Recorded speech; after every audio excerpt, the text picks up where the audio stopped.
Hello, I'm Carolyn Hawley. In my many years at Channel 7 News, I've had the opportunity to meet a lot of Idahoans who have made a difference. And one of those at the top of the list is Phil Batt.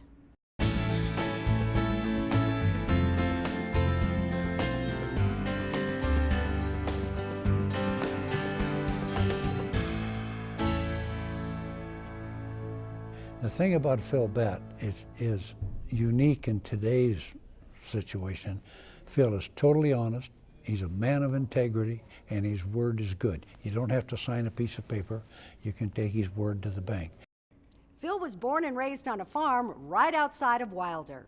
Everybody knew everybody else, and the town did very well economically within itself, I think, but it was small. I think we had like 300 people when I was growing up in Wilder, and the schools were very small. The knowledge that you gain growing up in a small community and on the farm is an asset in later years. You got a little broader perspective of the world. Look at Phil, he chose politics, and I would venture to say that he was very successful in it. I entered the first grade because they were short of students. I was only 5, and they went out and recruited 4 of us of that age to fill out the class. We got a good education, I thought. We had good teachers. My parents gave me a big start in farming. It was part of my success. And so I mainly just wanted to excel in the agricultural field. I never thought of anything else. Did finally become involved in politics, but that was a secondary thing with me, and still is as far as that goes. I think a person gets a more realistic view of life in a farm setting, a rural setting, where people are different, but they have the same opportunities and the same detriments, more or less, in the community as anyone else. He graduated from Wilder High in 1944, and after serving in the Army Air Forces near the end of World War II, he chose a career in politics. Well, we had a group of men who got together in Wilder, and we were afraid of the communists in those days, and we had to decide what we could do to make the country a safer place and a better place. Decided to send various parts of our group to different political offices, and we had a mayor and a councilman and a state representative and all. My brother was chosen to run for the legislature and did. He was elected. In my opinion, he did a good job, but he didn't like it at all, so he quit after 1 term. And that's what started me in there. He's personable, he could get along with anybody, and he just a natural arbitrator, I guess. He could take 2 sides and put them together. Phil served in the Idaho State Legislature's House of Representatives from 1965 to 1967, and then as a state senator from 67 to 79 when he was elected lieutenant governor. Then in 1995, he was elected to the highest office in our state.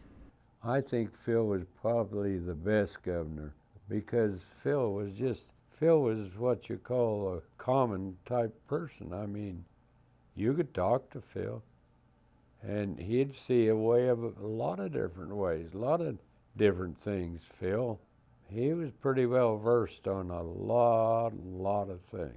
He was one of those fortunate people that has 2 or 3 core values that you can't divert him from those. You know, he'd do the right thing, compassionate, but very much a skeptic of government, but an advocate for government at the same time. After the war, he studied chemical engineering at the University of Idaho. He led a dance band, playing clarinet and saxophone.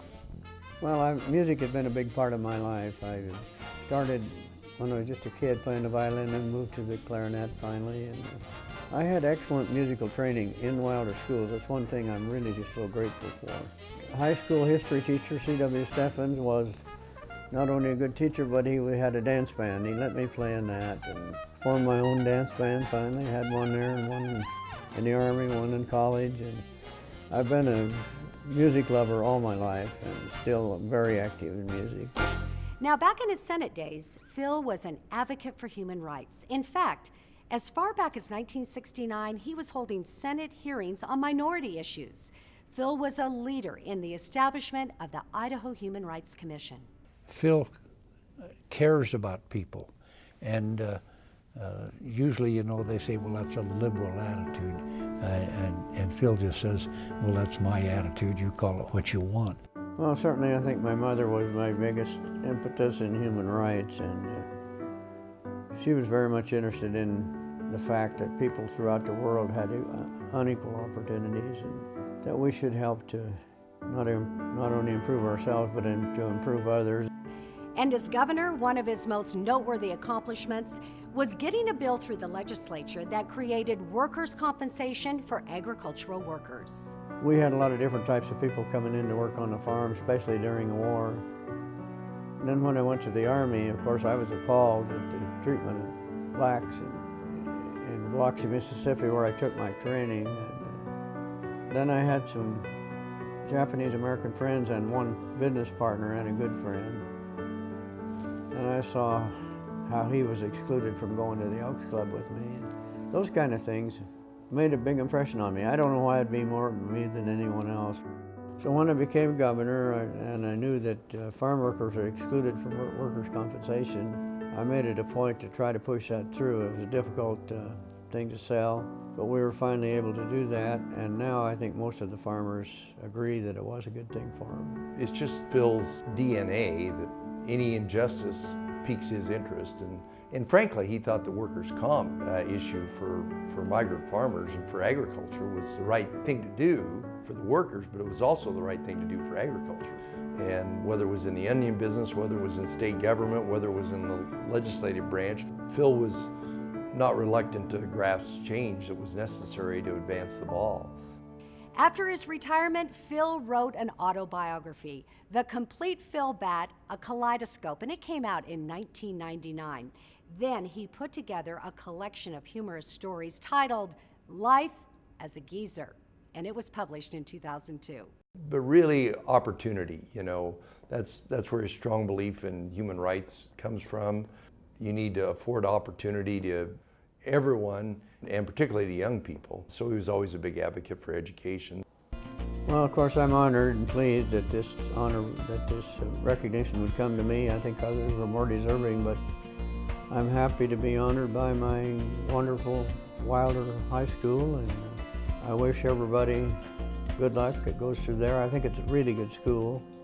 I think among the schools, it's distinguished itself as being able to improve the quality of the students, improve their niche in life, keep them in school, and advise all students. Stay in school, stay at whatever aspiration you have, work hard at it. Sometimes it's not easy, sometimes you're discouraged. Go on, do your best, and make a success of it. Thank you for giving back to this community. In what you say and what you do, you served our state well, you served our community well, and you are a great vision for our kids to look to, a person to look to for, wow, we too can do the same thing you did. Phil Batt's life has certainly been one filled with success and with service to his family, to his country, and to his state. Wilder High School is proud to make him its first inductee of its Wall of Fame. And all Idahoans are proud to call him a native son.